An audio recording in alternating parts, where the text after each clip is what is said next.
Hit that subscribe button to never miss my plant-based recipes and videos.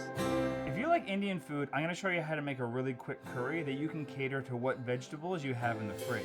If you got a pressure cooker, it's ideal to cook it in that. Otherwise, I can show you how to do it on the stove as well.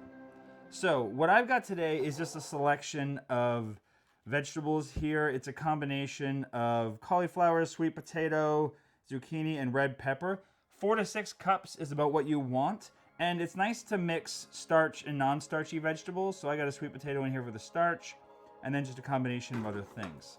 With that, I'm gonna dump in a can of diced tomatoes, a can of coconut milk, and then a mixture of spices. You can kind of make it your own, but what I've got here is a little bit of garlic powder, onion powder, curry powder, and salt.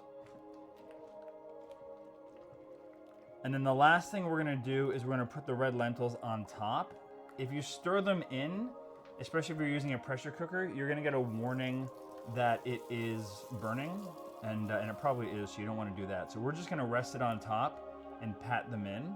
So for the pressure cooker version, we're just gonna cook this for 5 minutes on manual. If you're doing it on the stove top, you wanna bring it to a boil and then simmer for 25 to 30 minutes until everything is softened. So now that our mixture is all done, we're gonna release it from inside. Ah, look at that. So now we're gonna mash down the vegetables just to get everything a little bit creamier and smoother. And then we're gonna take 2 cups of greens. I'm using spinach here. You could use kale. Anything that's a bit of a sturdier green is ideal. And then you just wanna stir that in just long enough for it to kind of cook down and just get a little wilted. You can serve this on top of some grains. I got some brown rice here. Just put it right on top. And then for a little extra flavor, I like to throw a little bit of cilantro on top. And just a little squeeze of lime juice.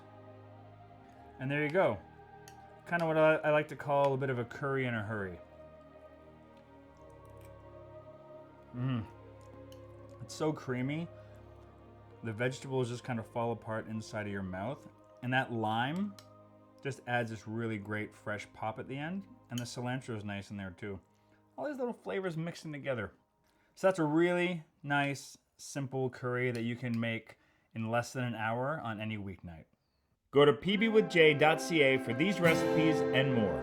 Don't forget to subscribe, leave a comment, and click that notification bell.